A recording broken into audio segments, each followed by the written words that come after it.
Nobody told me her name for 6 weeks. That is the honest truth of how this started. 6 weeks of nodding to a pale woman in a library. 6 weeks of noticing that she always sat in the same chair by the south window. 6 weeks of wondering why someone so clearly unhappy kept coming back to a room that seemed to make her more unhappy, and nobody in that whole enormous palace ever thought to tell me she was. I'm Marin. I was hired as a housekeeping senior for the Valdris Imperial residence, which sounds more impressive than it is. Mainly, I supervised a crew of 12 who cleaned 17 rooms and a series of connecting corridors between the inner court and the old wing.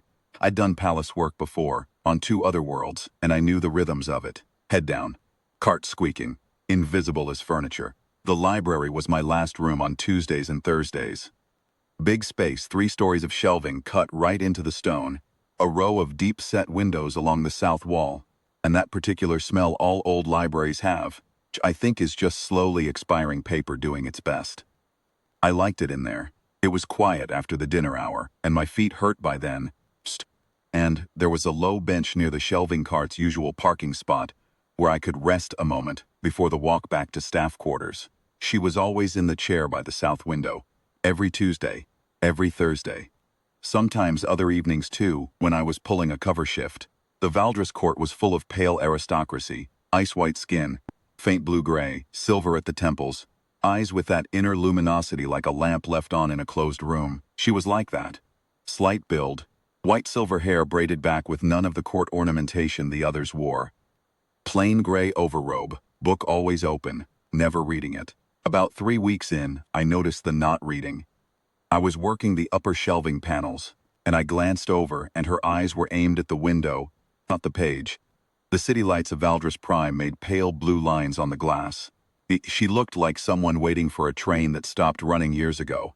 I thought, that's a lonely person. I thought, none of my business. I kept dusting. On the Tuesday of the 5th week, I'd had a rough afternoon. One of my crew had a family emergency and left mid-shift, and I'd covered his work on top of my own. And by the time I reached the library, my lower back was staging a full protest. I had my dinner pail with me because I'd eaten only half of it at break. I sat down on my bench and got out the rest. 2 portions, as it happened, because the kitchens on Tuesdays gave out double portions of the cold grain and root salad they called press meal, and I'd taken both without thinking. I looked at the 2 containers. I looked at the woman in the chair. She hadn't eaten anything in the time I'd been in the room. Probably hadn't eaten before I arrived either, judging by the look of her, which was the specific look of someone who keeps forgetting to. I've got a sister who does that. You'd know the look if you've seen it.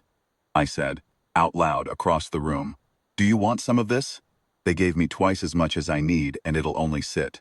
She turned from the window. For a moment I thought I'd made a serious error in the hierarchy of who speaks to whom in these places, because her expression was genuinely startled. Not offended, just startled. The way a person is startled when they've been invisible so long they stop expecting anyone to address them directly, she said, after a pause. Yes. I brought the second container over and set it on the windowsill beside her chair. I went back to my bench. She ate slowly. I finished my own dinner.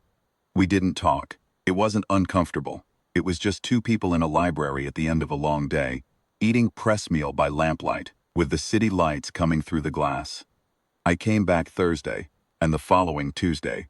At some point, I think around the 3rd shared meal, she asked me what my job was. I told her. She asked if I liked it. I said I liked the library part of it, and that Tuesday evenings in particular had improved recently. She looked at the container in her hands and said nothing, but something in her shoulders changed. Some held-in thing loosened. After that we talked. Not about anything important. Which is to say we talked about quietly important things. Whether the ventilation in the old wing had ever worked correctly, it had not. Tedium of tasks that require you to look busy while your mind wanders. Whether press meal was better warm or cold. I said cold. She disagreed with surprising conviction. I told her about my 2 previous palace assignments. She didn't tell me much about herself, and I didn't ask.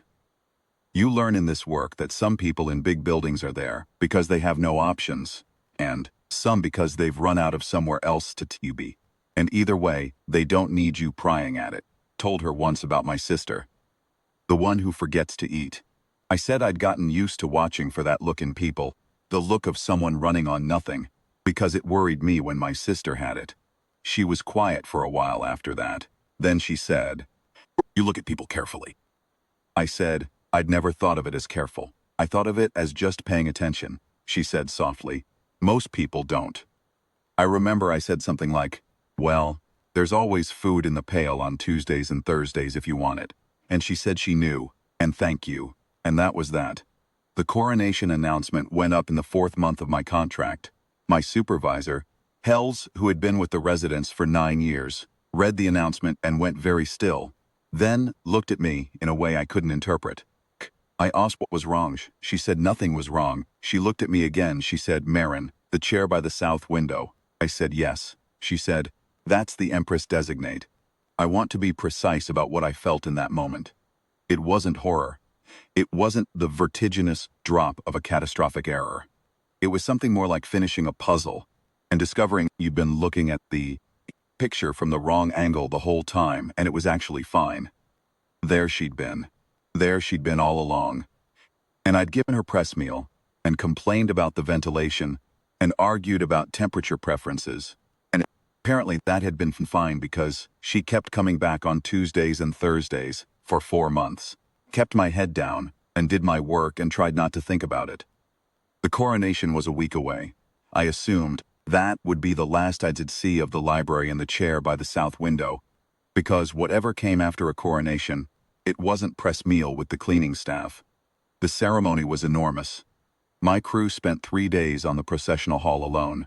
I watched from a staff corridor window, a sliver of the high gallery above the throne room, because Hells said we might as well.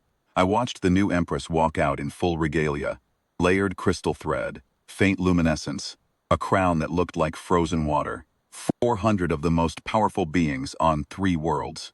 I watched her begin her address, which was the formal claiming of names ritual, where the new sovereign names those who will stand in her inner circle.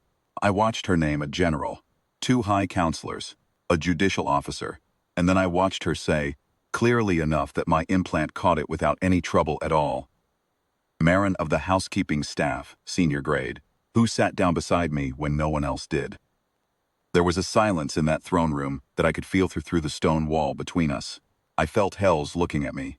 I felt approximately every joint in my body ask, simultaneously, what the correct response was to this situation.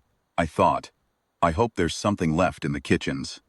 They sent a chamberlain to the staff corridor. He was polished and formal, and escorted me to the floor level, with bewildered efficiency, the way you carry something handed to you without context. I was still in my work clothes. I had my dinner pail. She was standing at the bottom of the processional steps, still in the full regalia, surrounded by enough important people to fill a city block. She looked, under all of it, almost exactly the way she'd looked in the chair by the south window. A little tired, a little watchful, waiting to see what the world would decide to do next. I stopped in front of her. I said, "You could have told me," she said. "You didn't ask." I said that was fair, she said. "I would like you to stay on, in whatever role suits you. I will not make it strange." I thought about that. I believed her. You get a sense of people after 4 months of Tuesday and Thursday evenings, and I believed her. I said I'd stay, provided the press meal situation wasn't going to change. And the 400 most powerful beings on 3 worlds heard the new Empress of Valdris, Prime, laugh, quietly in a room built to echo, and I think at least half of them didn't understand what was happening at all. That's all right. Some things don't need a large audience to count.